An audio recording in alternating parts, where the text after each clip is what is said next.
You're listening to the Iterators of the Imperium.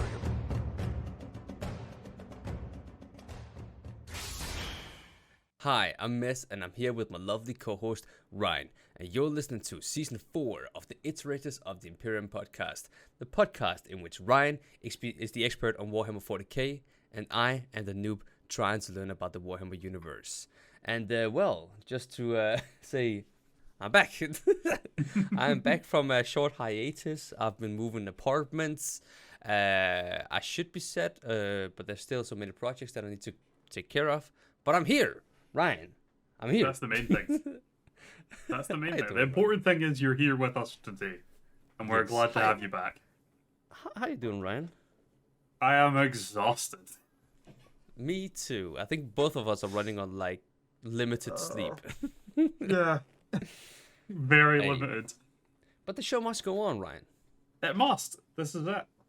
Yes. This is how it goes. As, I can't remember what book it's from, or even who says it, because I'm too tired to think, but there is a quote from one of the 40K novels that I absolutely love, which is, thank you for attending tonight's distraction, and I feel like that's a really good thing to start with here today. It's completely unrelated to anything going on, as far as I can remember, but it feels appropriate. If we are anything for the people, it is a distraction.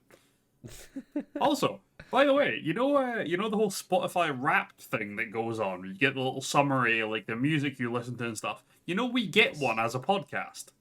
Yes. Right? So, we were within the top 10 podcasts for over 100 people, and we were the #1 podcast for 15, which is pretty cool. We are the #1 podcast for 15 people out there, which is quite cool. I'm into that. Oh, that's a humble flex, boy. I appreciate it. That's not bad. I can guarantee you one of them is this guy at my work who puts the podcast on to annoy his girlfriend all the time. Because she's just like, what the hell are we listening to? But like, I guarantee you one of them is him. Because it'll be the only podcast he listens to. Because he doesn't listen to podcasts. But I mean, shout out to anybody. There's 14 legitimate listeners out there, and I appreciate them. Shout out to every one of them listening, everybody listening to it, and we appreciate it a lot. We appreciate it a lot. Yeah.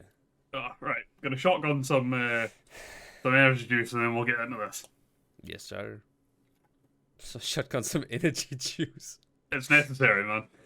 Oh, yeah. It's been a long week. Too. Yeah. It's been a long week. All right, let's get into it, Ryan. Give me the word. Okay. This is a bit of a weird one today, because I'm going to give you 3 separate words. Oh, no. Right? And the thing is, one of them should be really easy for you, and then the other 2, they're all in the same kind of ballpark, right? So I feel like you might have a fair chance with these, right? So the first one is Xenos. Xenos. Yeah. I'm sorry, but my brain immediately goes to Dead by Daylight because the xenomorph. Well, there you go. Yeah, that's it. It refers to aliens. Oh, so it's literally just a xenomorph. I'm pretty sure it's the Latin word for alien. So anything that's not humanity is Xenos. And that is why I played Dead by Daylight. It's lore accurate. That's it. So, the other 2 words are Malleus and Hereticus. And basically, I just need you to tell me what they are in reference to, rather than an actual definition. You annoy me right now, because you know the feeling of when you're like, I've heard that before, but what the hell is that? Yeah. So, Hereticus, you'll have heard before. Malleus, probably not. No, I've heard that before. I think okay. You mentioned both. There's every chat. Oh yeah, probably back in like the early seasons, I would have mentioned these 3 together. Mm-hmm. You know what? I'm not gonna drag it out. I'm not too sure. I remember the names. It's names, right? It's people, right? Yeah, it's titles, kind of. Yeah. Yeah. Okay. Yeah. All right. Screw it. Let's just get into it. I got the xenomorph. I'm gonna throw up this picture because it's cool. So you'll remember we have mentioned the Inquisition in the past. Yes. Right. So I realized that the point of this season was getting you from, where we are to talking about modern stuff. And one of the areas we had never actually mentioned was the Inquisition. So I realized it was something we had to talk about in this season. So I figured, why not do it now? Because I just realized I had to make an episode about it. So I was like, screw it, that'll be fun, let's do it. So here we are. Let's go. Yeah. So we are going to talk about the Inquisition, or as they are referred to properly, the Holy Ordos. Ordo is the Latin word for order, as in like a group. You know, you get like religious orders and stuff. It's that kind of order rather than like a pattern.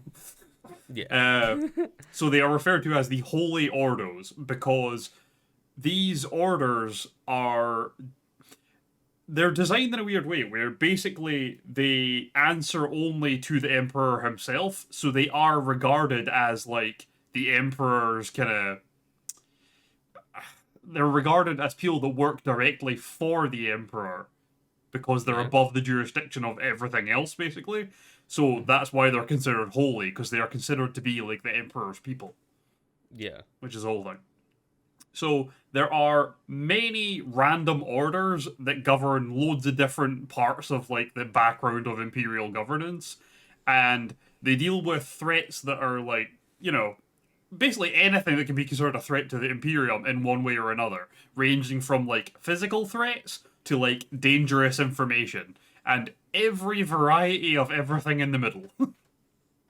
Doesn't matter what it is, if it can be considered dangerous to the Imperium, there's an order for it. Alright. Right? There's two categories. There is the Ordo Majoris and the Ordo Minoris. So major and minor Ordos. Obviously scale is the difference, really. How many people are involved? That's pretty box standard that far. Yeah. As I said, they answer directly to the Emperor, therefore no one else has jurisdiction over them within Imperial law. So, Space Marines, for example, cannot legally go and try to like put a stop to a Inquisitor who is not considered a heretic. As soon as an Inquisitor is considered a heretic, anyone can go try to lynch him. It's fair game. Exactly. But until that time, he is considered above the law. So, like, the Arbites cannot go and arrest him. The Militarum cannot go and, like, assail his compound or anything like that. Right? He is considered to be, like, one step below the Emperor in, like, the order of things. Right, but why did you say until that time? Like, did they just by default become heretics? Like, No, it's just if they do become a heretic, they're instantly, like, the bottom of the barrel. You're allowed to go beat them in with a shoe if you can manage it. No, it's just the phrasing you said, like... Yeah, it made it sound like it was inevitable. It's like something that happens at some point. Like I mean, if they live long enough, like, what's that saying? You either die a hero or live long enough to see yourself become the villain. Become the villain, yes. Yeah, maybe it's a bit of that. Well...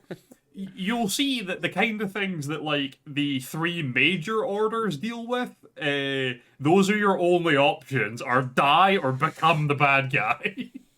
Oh, God. Yeah. So, there are three of the major orders, right? The Ordo Majoris, right? There's only three of them. The Ordo Xenos, the Ordo Malleus, and the Ordo Hereticus. Right? Yes. Whereas there are a ton of minor orders, right? That all focus on little tiny bits of nonsense here and there. Yep. But the major ones, obviously the first, the Ordo Hereticus, aims at dealing with heresy. Its prime target are threats to the Imperium from within the Imperium. The second is the Ordo Xenos, which aims at dealing with alien threats, which are obviously threats from outside of the Imperium, but still within the galaxy. And the third is the Ordo Malleus, which aims at dealing with chaos and demons from the warp. In other words, things beyond our typical universe. So they're typically summed up as, like, the Holy Ordos of the Imperium, protecting the citizens from the threat within, without, and beyond. Okay. That's the kind of general summary. So the primary troop that these Ordos would use are Inquisitors. These people that are given like power on behalf of the Emperor. So to show that, they're given one of these badges. It's kind of like how like an FBI or a police officer can whip out the little badge and be like, whatever my name is, FBI, right? Yeah, and that's CIA. Yeah, exactly. Right? They like whip out one of these and they're like, I'm gonna burn you at the stake, and you're like, shit. So the Inquisitors, the people that carry these rosettes that prove their position and their power, and depending on which of the three orders they are in, they will basically specialize in a particular type of enemy, as you would imagine. And they basically just carry the Emperor's judgment with them. So, yeah, as we said, they answer directly to the Emperor. So, basically, once you have this rosette, you need only say the word and you can kill someone. Or anything in the middle. They literally carry supreme power on behalf of the Emperor. Okay. You can see why a lot of them end up turning evil. Or dying. Yeah, that power would go straight to one's head, I believe. Yeah, exactly. Right? Yeah, like you must think, some of them who becomes heretics must be thinking, they're at the same level maybe sometimes as the Emperor. So, exactly. Instant heresy. Instant heresy, and That's it. I think there's a fine line between, you have all this power and you might think you have too much power, and Yeah, that's it. it's dangerous. Double-sided sword. It is, yeah. Sword. Yes. That's it. So I'm tired. Me too. Now, as I mentioned, obviously, each order, the Inquisitors of each individual order will specialize in that order's type of enemy, but they are not limited to that. So say you are an Ordo Xenos Inquisitor and you are hunting some rogue Eldari that are running around a planet, right? And in the process of hunting them down, you come across like a little chaos cult. You are still well within your rights to kill everyone involved in that cult and then continue what you were doing. Realistically, it'd be weird if you didn't kill them because you just found out they were there. Yeah. Yeah. So while that is the case, the role that an Inquisitor actually takes varies greatly, basically depending on the situation they find themselves in. So they can be like a battlefield leader, like a general, basically. They can be a detective, or they can be like an executioner, and this can all be in one day. What is required of them is just whatever is required in the moment to see the Emperor's justice fulfilled. Right? So they have to be, a bit fluid, a bit malleable. They have to be able to, take up whatever is required at that time and just do it. Get the job done. Yeah. Yeah. So to complete that task, obviously one guy or one woman, they're going to struggle, even if they are an Inquisitor, right? Yeah. Because Inquisitors, because they carry this power, are typically incredibly well trained and outfitted with really good gear and stuff. But even then, you will struggle against, an enemy army, right? So, there are a couple of things. Inquisitors have the right to recruit or requisition anyone they want. So, if you're an Inquisitor and you've, just got the role, and you're like, right, I need to go, do this job, and along the way, you find, one last surviving member of, a squad of soldiers on some backwater planet, and they're, an incredible stealth soldier, and that's how they survived. You can just be like, yeah, you're mine now. Team up, get in here, right? And they just, they are your guy from then on. You can just recruit whoever you can find, basically. Hey, you're my domain now, bitch. So typically what this leads to is Inquisitors, who are very unique people, being surrounded by, a little squad of ragtag weirdos that have no business being together and all have very specialized skills. Yeah, and very little in common, but Exactly. pretty much. It sounds like Marvel when they start recruiting, you know? It kind of is, yeah. You get to build your own Avengers once you become an Inquisitor. Bro, this sounds like a weird MMORPG game, you know, kind of thing. I don't know. I'm tired. Yeah. Yeah. So I like it though. the other thing I mentioned there is that while they can recruit, they can also requisition troops.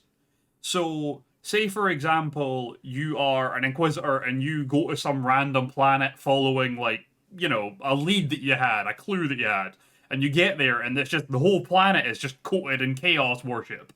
You're like, we need to, like, wipe this off this planet, right? So you go, like, back in orbit or whatever, and you're like, alright, what's the plan here? Should I just burn the planet to the ground, or... And then a Space Marine, like, battleship happens by. You can just, like, send the message over going, right, you're mine now, lads, get in here. Go and kick some ass, I order you. And they have to go do it. That sounds so shit, by the way. Yeah! Bro. Yeah. So the Inquisitors have the right to just claim pre-existing armies and troops of other parts of the Imperium and just put them to their task while it is necessary. Which is pretty cool, but that is one of the ways they can get an army. Yeah. Yeah. Typically there is like a line of succession with Inquisitors, so like, you know, an Inquisitor who's been in power for a long time will probably have, like, a stronghold somewhere that they've, like, built or claimed from an enemy they've killed or something like that, right? And then they will gradually build a staff in this place. So they will end up building, like, their own small, well-trained, like, militia or shock troop force that they can use for, like, small-scale stuff. Mm-hmm. So typically a lot of, like, you know, powerful Inquisitors will just pass these things on to, like, their apprentice when they die. And their apprentice will become the new Inquisitor and will gain all of their resources. So you have this, like, line of succession that basically a lot of Inquisitors have an army that was built, like, you know, by, like, 10 guys before them and it's just been passed along. Stuff like that. But it keeps the power in the right areas for these things, basically. So there is a good reason for it. But obviously not every Inquisitor is going to have stuff like that, and they didn't have it at the start, which is why you have this right to requisition whatever troops you want. Because you can't guarantee an Inquisitor will have their own troops. So they have to be able to get them when they need them. Yeah. One thing I should mention, the Inquisition does not have jurisdiction over the Mechanicum. The Mechanicum is technically a separate part from the Imperium. Yeah. So because the Emperor is not the Emperor of the Mechanicum, he's the Emperor of mankind, who the Mechanicum believe is their prophet. They don't respect the power of the Inquisition. So an Inquisitor can demand things of, like, a Magos of the Mechanicum, and the Magos can tell the Inquisitor to go and fuck himself. And there is nothing they can do about it, basically. Of course, like with anything in 40k, the Inquisitor does have the power to force the Magos to do things with violence or threat of violence, but again, the Magos is a Magos, so he's probably 90% machine, so violence probably isn't actually much of a threat. No. So the Mechanicum basically tells the Inquisition to go and fuck themselves pretty liberally.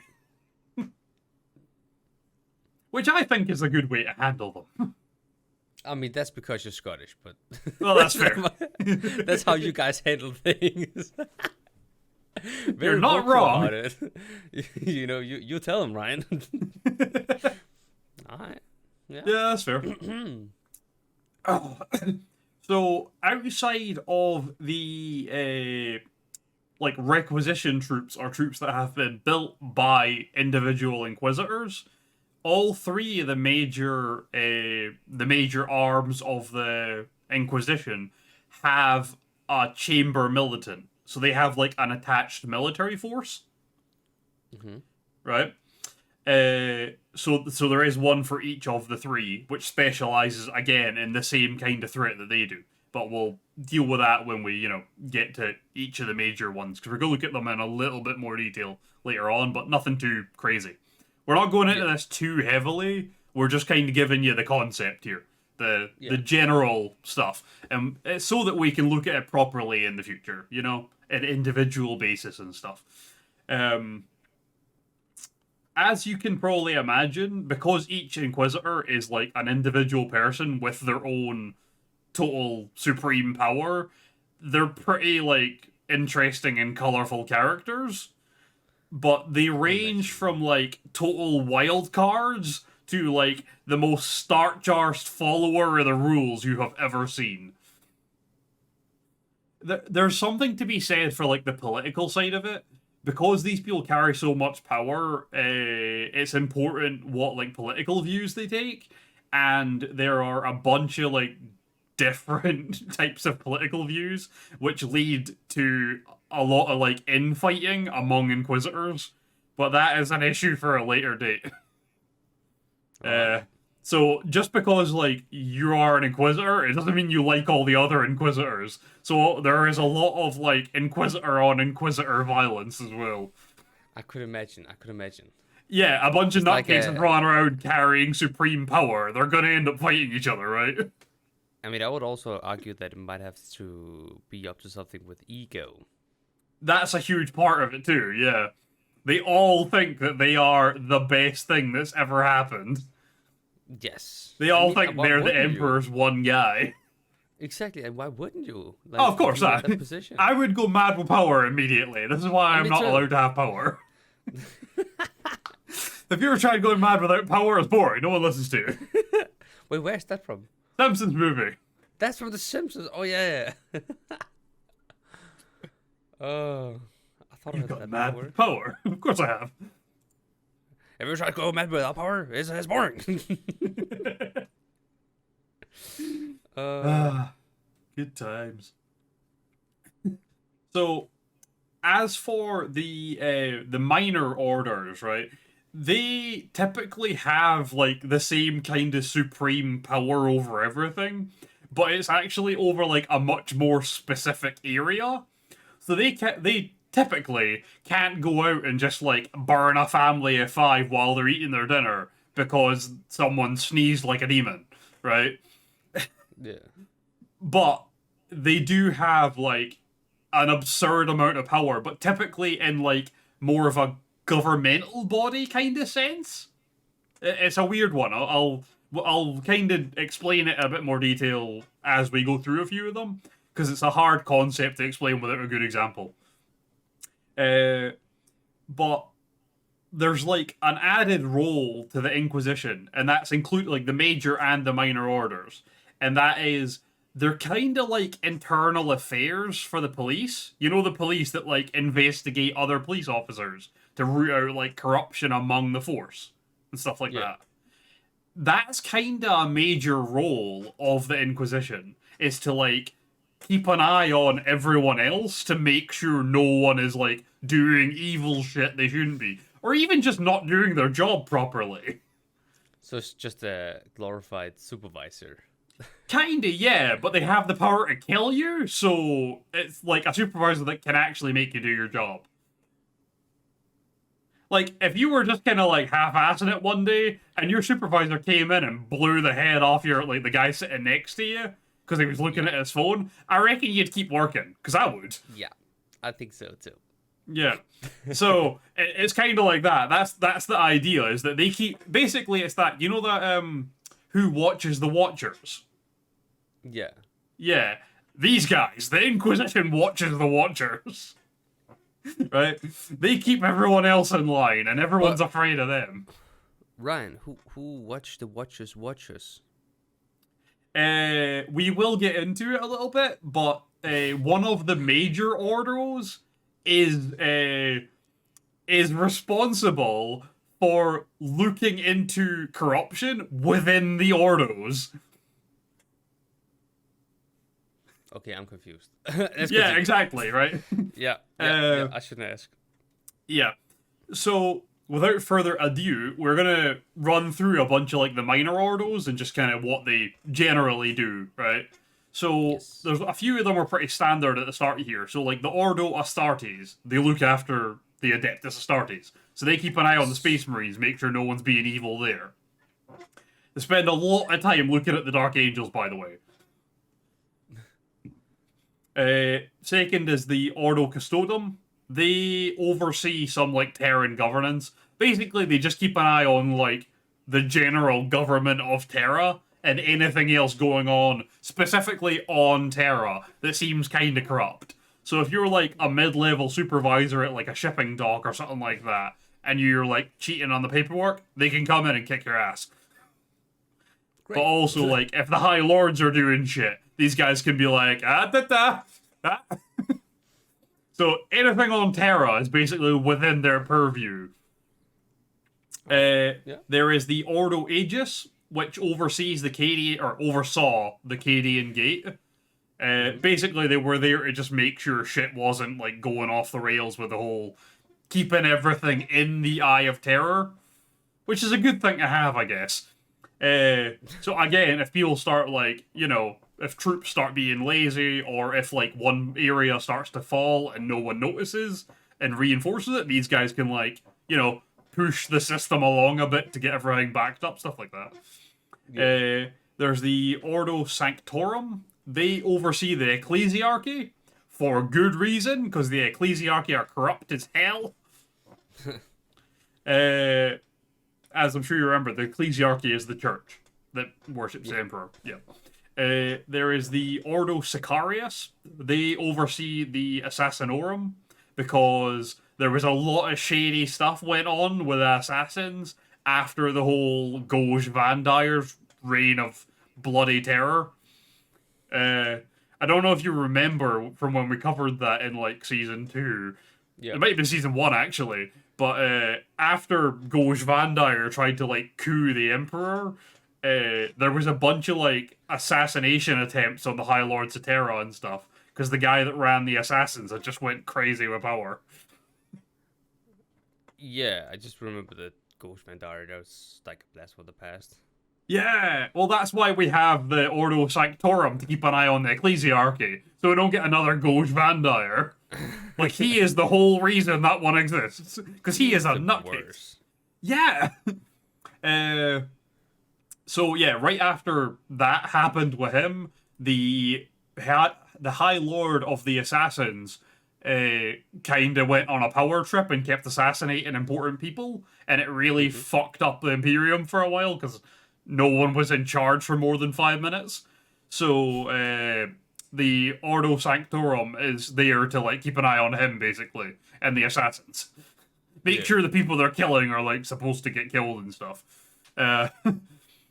There is the Ordo Necros, which is one of the funnier ones, because we don't know what they do, but it's just 5 Inquisitors that make up this entire order.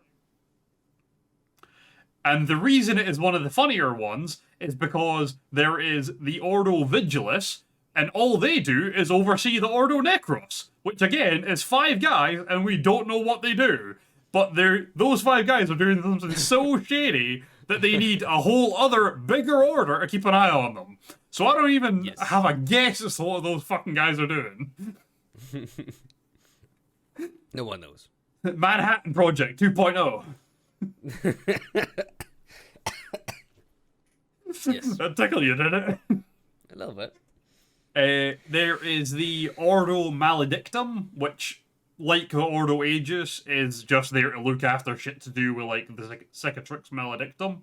The like tear in the galaxy. It's essentially the same thing. They just keep an eye on that and make sure no one's like not watching their part or anything like that. There's the Ordo Scriptus. They oversee historical documents.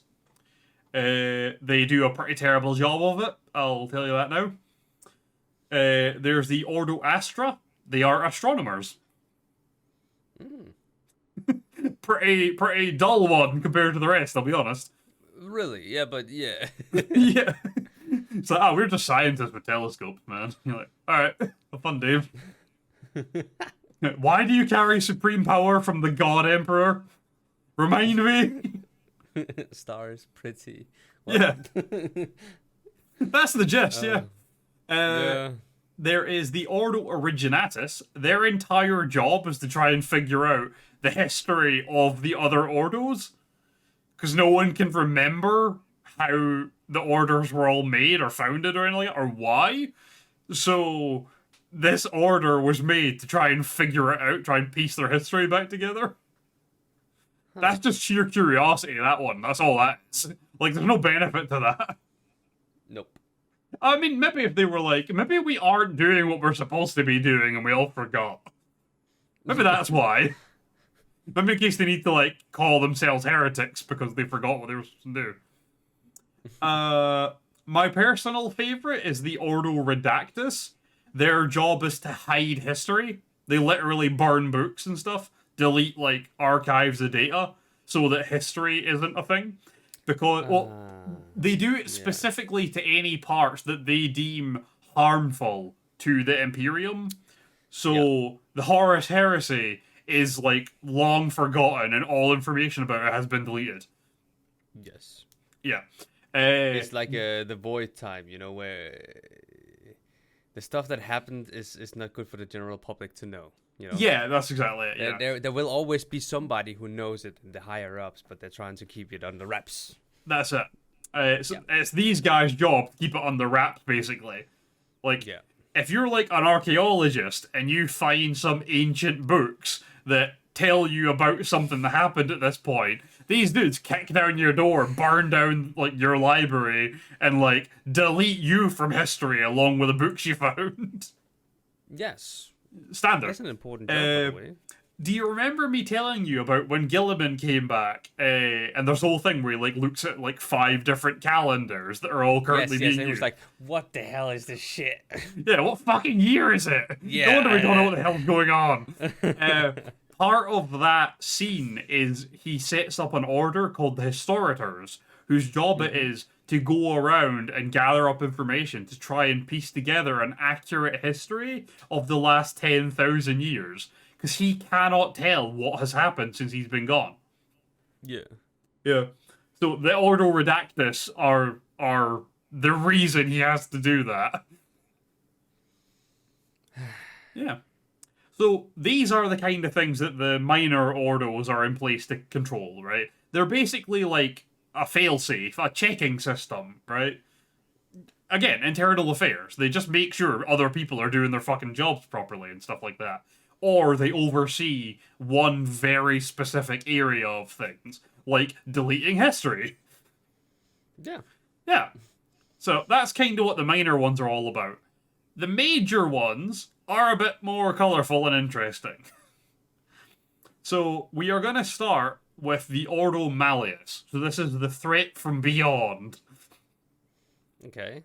So the Ordo Malleus, or as it translates in English, is the Order of the Hammer. They are specifically specialists in fighting chaos. So I'll show you one of the Malleus Inquisitors. Bruh. Yeah, armored to the tits. As per usual. I mean, it's Warhammer. Yeah. So, yeah, their entire purpose is hunting demons and those that worship chaos, and and to root out corruption within the populace. That's the idea. So if there's like a demonic cult or a chaos cult, these guys kick down the door and burn them to death. Stuff like that. Yeah. If there are demons, these guys rock up and kick some demon ass. Stuff like that. That's the gist. Yeah. As you can imagine, this means that they have to, like, that you're prepared to battle all kinds of, like, warp entities and, like, dealing with a fair amount of sorcery and witches and stuff. And if you're not a psyker, that takes some pretty incredible willpower. So the will of the Inquisitors, the Ordo Malleus, is basically unmatched in the Imperium. Like, these normal humans that go around hunting demons will have a better chance of it than a lot of Space Marines.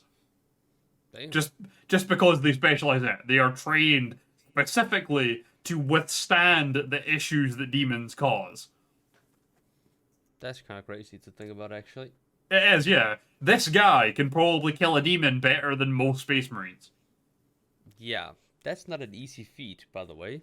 It's not, but it does prove the point of specializing. Because you gotta remember, Space Marines are meant to be like a cookie cutter template that you can like pump out thousands of them really quickly.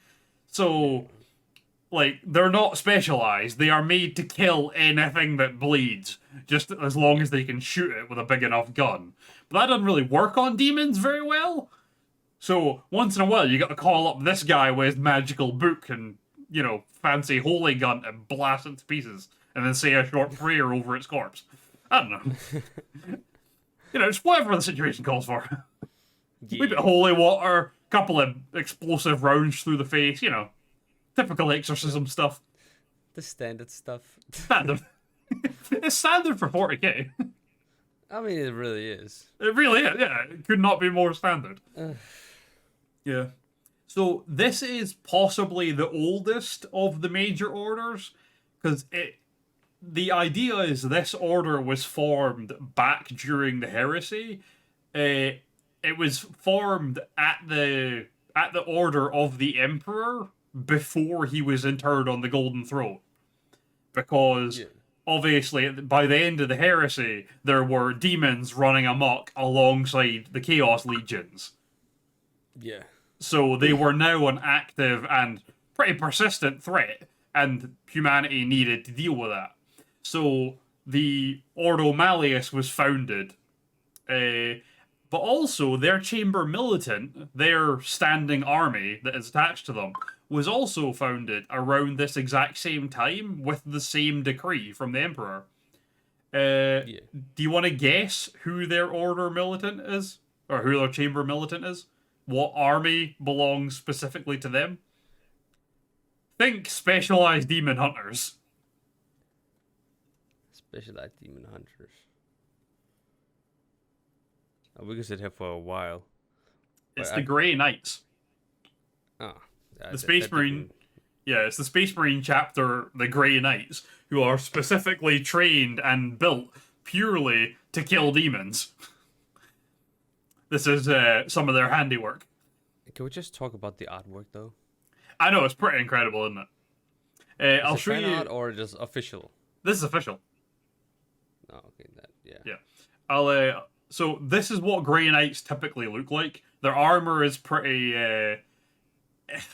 It's weird, right? It looks both kind of bland and incredibly complicated compared to most Space Marines. But, yeah, it's a weird middle ground. But they are... Yep. No, it's just from Warhammer standards, that's kind of underwhelming. Yeah, exactly. Yeah. But they are specifically designed and trained and equipped to kill demons. Malkador the Sigillite himself set these guys up. The legend himself. The legend himself. He was the one that started this off. And they are all trained specifically for the purpose of murdering demons. A bunch of these guys banished Demon Angron during the War of Armageddon. Like, this is their whole thing. If there are demons, these guys rock up and kick ass. Alright, sounds good. Also, they're kind of like... the seal of quality. What is it? What is it called? The seal of approval? Seal of approval from Malkador himself. That's it, yeah. They are kind of like the Men in Black because they are like the secretest secret of secrets. So they'll either kill you or wipe your memory if you see them. I was about to say, can they wipe your memory? Yeah, they can and they do a lot. Oh my god. It is a very common thing. But they will also just kill you if they feel they have to. Yeah. Yeah. So if you see these guys, you will rapidly forget you have seen them. Yeah, I could imagine. Yeah. Also, interestingly, they are considered a chapter of Space Marines rather than a legion, because there was only 1,000 of them. Because again, they were made at the end of the heresy, so they didn't have a lot of time to make a whole legion of the fuckers. So there is only about 1,000 of them at any given time. And their chapter number is 666. Okay. Yeah. Which I found quite funny. Coincidence? I think not, Ryan. Well, they were the first chapter ever made, so yeah. Someone was just having a laugh. It is what it is. Yeah. So, as I said, these guys are the Chamber Militant for the Ordo Malleus. So, say there is some mass demon incursion. Rather than an Ordo Malleus Inquisitor, like, you know, requisitioning a ship full of, like, normal guardsmen that happens to be nearby, which would be basically useless, because all they'll do is get eaten by demons. What they can do is they can call upon the Grey Knights, who are the military force directly attached to their arm of the Inquisition, and call them in to help kick ass. Which is quite cool. Yeah. Yeah. But beyond all of that, there are a couple of special rules just for the Ordo Malleus. So, the first is they also happen to have the responsibility of hunting other Inquisitors who have turned to Chaos. So, if you are an Inquisitor and you are, you know, deemed to have became too radical or anything like that, it's the Ordo Malleus has to hunt you down and put a bolt in your skull. That's a bad thing. Yeah, don't become evil if you're an Inquisitor, because just other better Inquisitors will come after you. That's the gist. Yeah. And the second rule is that technically, the Ordo Malleus has power to rule over the High Lords of Terra. There is a thing called the Malleus Remit, which is basically just like a additional law that was added in, which states that in a situation that is dire enough of a demonic threat, so if there's a big enough demonic threat to the Imperium, the Ordo Malleus can, like, take command of the entire Imperium from the High Lords to deal with a threat. Okay. Yeah, That's so... big. Yeah, it's oh, what's the term? Is it like martial law or something like that, where, like, the military can take governmental control? There's a... So. Yeah. So, like, say you've got a bunch of different, like, department heads in government all arguing for days on end about how to handle a crisis, which needs to be handled, you know, days ago. Mm-hmm. This one group can be like, no, fuck all of you, I'm in charge now, this is what we're gonna do. And they can just take command and sort the situation out. And then, obviously, once the situation is dealt with and it's back to normal, control reverts back to the government. But of course. Yeah. So it's a specialized group that can take control when it needs. Exactly. I can imagine it happens very, very, very rarely. Exactly, yeah. I mean, the only time I can think of that it would ever even came close to coming up is when Cadia fell, because there was a brief period where there were demons all over Terra. Yeah, luckily there was, like, custodians piling out of the palace, murdering them all, and Sisters of Silence rocked up to kick ass, and then Gilliman turned up. So, like, we managed, but I think that was, like, the only time I can think of that it would have came up, that they could have used that.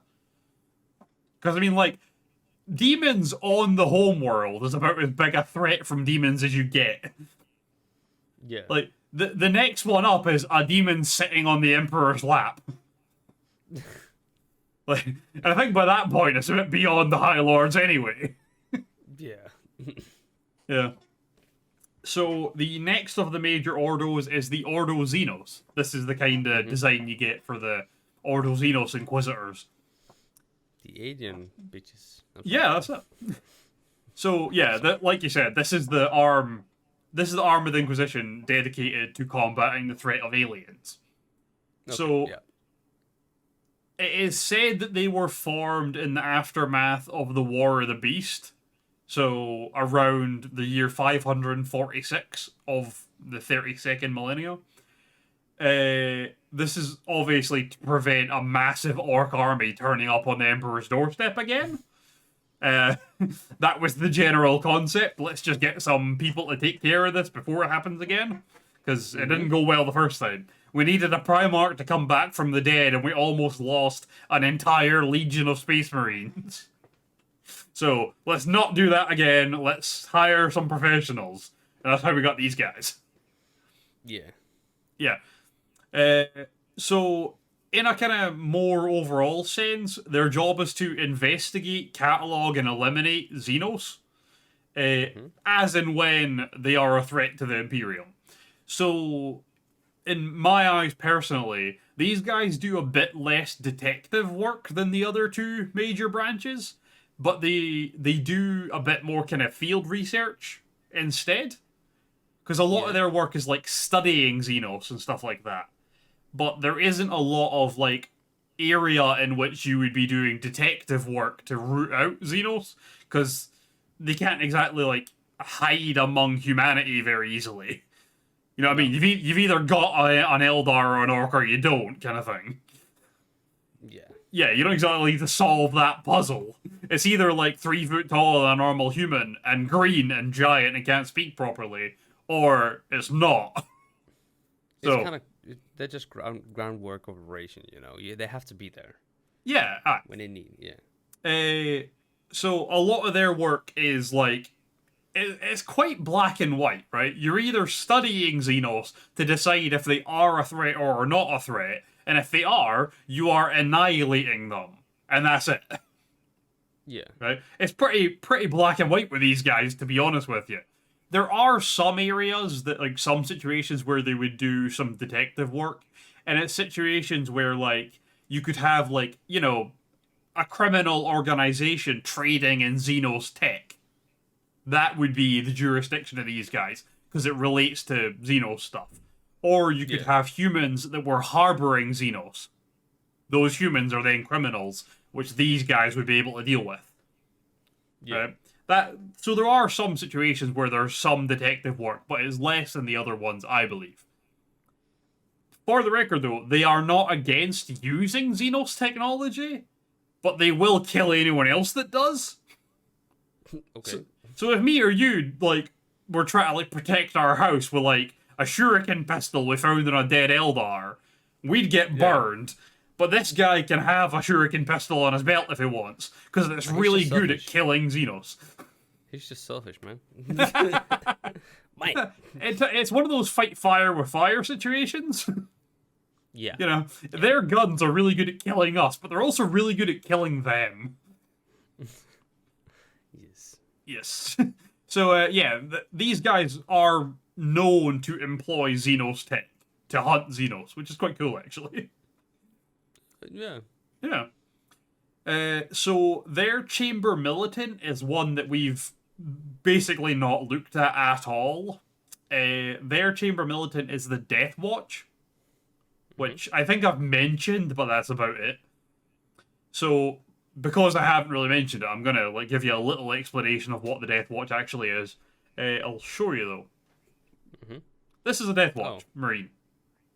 That's badass. Yeah. So it's not like the other kind of Space Marine chapters or the Grey Knights or anything like that, right? They're closer to the Grey Knights than anything else, but they're not quite the same. So the Death Watch are obviously an elite army of Space Marines dedicated and trained specifically to kill Xenos, right? And it can be Eldar, it can be Necrons, it can be Tyranids, it can be a race you've never even heard of, right? It can be anything, right? The Inquisitor just points them at it and they go kill it. That's the rules. Yes. But they are made up of conscripts from Space Marine chapters. So you can either join forcibly or optionally, right? So you can be requested to join the Death Watch, and you can then agree, and you go and join them for a while. Or, if you fuck up really badly, as a punishment for your fuck up, you can be relegated to the Death Watch from your chapter. They'll just kick you out and send you to the Death Watch. It's like getting sent to the Wall in Game of Thrones. I've not seen that, but... Oh, okay. Yeah. Similar concept. Go guard the big ice wall because you're a criminal. Or you can volunteer to go guard the big ice wall. Those are your choices. Similar thing. Go hunt the aliens, or die. Yeah. Yeah. Or you can just be asked if you want to, and you can be like, sure, sounds like a laugh. Then you can just rock up.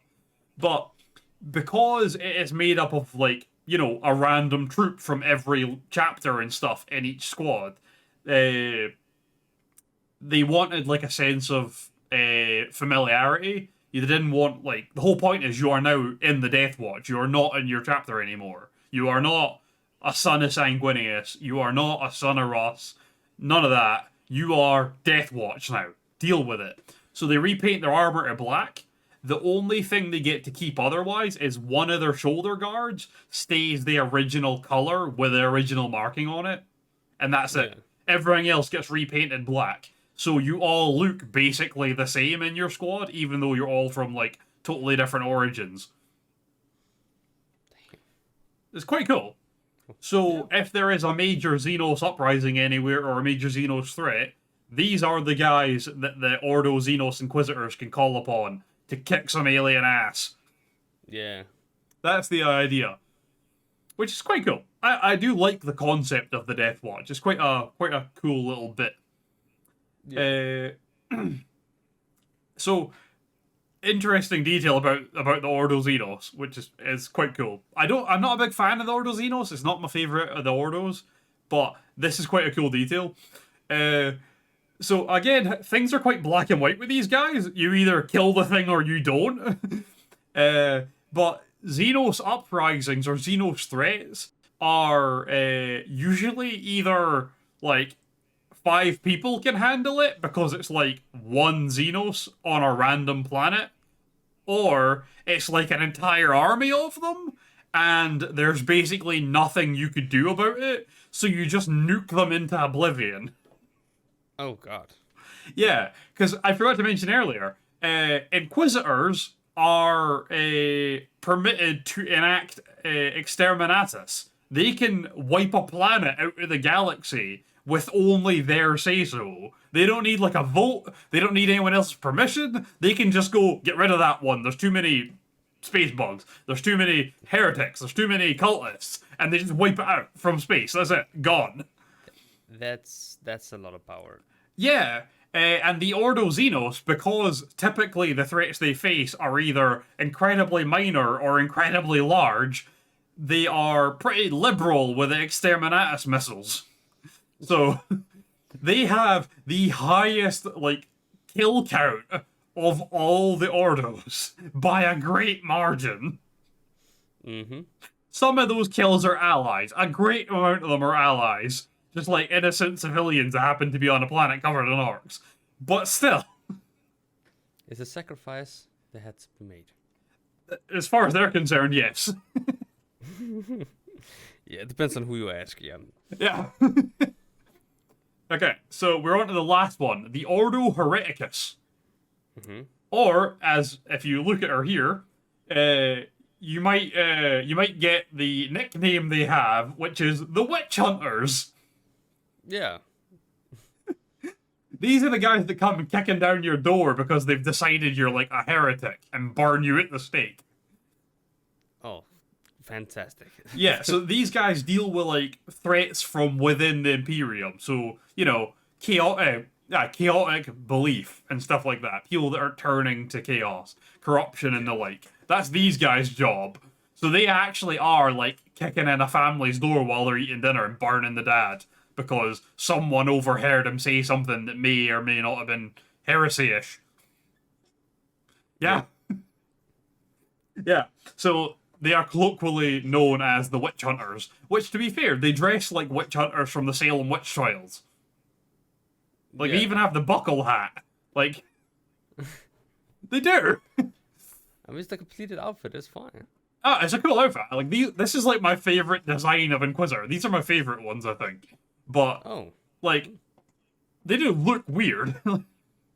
But I like it, though. Alright. So, these guys don't deal with just heretics. It's not just chaos that they deal with. They also deal with, like, mutants or rogue psychers. And they also overlook the ecclesiarchy. So, if there is, like, one official in the ecclesiarchy who's, like, quite high up and has got a bit of power, and he goes a bit power mad, or his beliefs start to get a bit too radical, these guys go and bolter him. Gave him the Ghost Vandire treatment. Yes. Yes. Any guess when they were founded? Yeah, after Horus Heresy. It was after Ghost Vandire. Oh, after Ghost Vandire. Oh, I know why. I'm so tired. I just thought, with the whole heresy thing, Yeah, the biggest no, I of get what you all mean. Probably would be Horus. But yeah, Yeah, no, these guys were put in place because of the whole Ghost Vandire thing and the ecclesiarchy not being trustworthy. So these guys are there to, like, make sure the ecclesiarchy doesn't start shit again and try to take over. Like, no more coups. Any more coup business, you get shot in the head. It's the whole point of these guys, to shoot priests in the head. Which, to be fair, they do a good job of it. Yeah. Yeah. Are they experts? They are. They're good at shooting priests in the head, I'll tell you that much. So yeah, if anyone tried to go a bit too, Van Diary nowadays, these guys deal with it, which is good. Yeah. So, interestingly, their chamber militant, their, like, attached army, is a shared one. Another group has the same one. Yeah. Their chamber militant are the Sisters of Battle, the warrior nuns we love. Hey, the battle nuns, let's go. Yeah. So that is these people's chamber militant. But as you may remember, because of the whole Ghost Vandire thing, the ecclesiarchy isn't allowed to have men-at-arms anymore. They're not allowed to have soldiers. Mm-hmm. But because in the edict, the law that was written down that stopped them having soldiers, it was literally written as men-at-arms. They have the Sisters of Battle as their standing military because they are not men. Yes. Yeah. So the ecclesiarchy has the same standing military as the group that oversees the ecclesiarchy, which is quite fun. But there's like an order of hierarchy to it where the Ordo Hereticus obviously is higher than the ecclesiarchy when it comes to giving orders to this military branch. So if the ecclesiarchy orders, like, say some random ecclesiarchy priest that's quite high up gives an order for a bunch of the Battle Sisters to go, like, wipe out a city or something like that, go clear it of populace, but that guy's just went kind of nuts. One of these Inquisitors can rock up, reorder the Battle Sisters because they're technically higher in the order of, like, military command, and, like, make them stop killing innocent people and go kill the priest instead. So part of, like, the checks that are in place to keep the ecclesiarchy in line is that at any given time their military can be entirely taken away from them and turned against them by one Inquisitor. Which is quite cool. It's a really good way to do it, actually. Like, when you first hear it, like, wait, they share the same military, is that not, like, a conflict of interest? You're like, it is, but in a good way, not a bad way. Yeah. Works out. Yeah, aye. Which is quite good. So, as an interesting detail for the Ordo Hereticus, one of the things that they do is that they provide ship crews to the Grey Knights. Because the Ordo Hereticus is really good at, like, psycho conditioning. They can, like, brainwash you into having, certain traits. And primarily, they use it to give their Inquisitors and stuff, and their soldiers and stuff, resilience against corruption. So, you'll never corrupt an Inquisitor of the Ordo Hereticus. It's basically never going to happen, because they are so heavily conditioned to, like, their kind of view of the world, that nothing will turn them against that. Yeah. But like, because it's set in stone. That's it, aye. There is nothing outside of that. Anything outside of that is heresy. Simple as. And anything that's heresy is the evilest thing that's ever existed, and it must be eliminated. And because that's such a black and white view within their, like, conditioning, it's very hard to turn one of them against their beliefs. So these guys are like basically guaranteed to never fall to corruption, which is why they are so good at being in charge of overseeing the ecclesiarchy and stuff, and rooting out chaos, corruption, and cults and stuff. It also helps with psychers, because psychers have a habit of trying to warp your mind, and it's very hard to do that with these guys as well. Yeah. Yeah. But because their order is so good at, like, this, conditioning stuff to, like, add in mental stuff to people, they provide crews for ships to the Grey Knights, who every member of the crew has, like, conditioning put into them, so that at an order, their mind is blanked. Okay. So that the Grey Knights can just delete the memories of their crews at any given moment, for the sake of keeping secrets. They are very liberal with the memory wiping, I'll be honest. I'm getting deja vu now. I think we've talked about that before. Well, we actually just referenced the Men in Black. Yeah. Back in season 1 or 2. Yeah, I'm sure we did mention that. I'm sorry. Yeah, I'm sorry. I think I've heard that exact sentence before. I'm sorry. I just got. Oh, it might just be deja vu. It might be. You never know. So, what do you think of the Inquisition? This is the general purview of the Inquisition. Very, very, very overpowered. Yes. Both in power and in responsibility, and in, power again in what they can do. Not just that they're powerful, but what they can actually do. They, like you say, just a step below the main man himself. That's that. Kind of cool. But yeah. I mean, I don't really know what to say.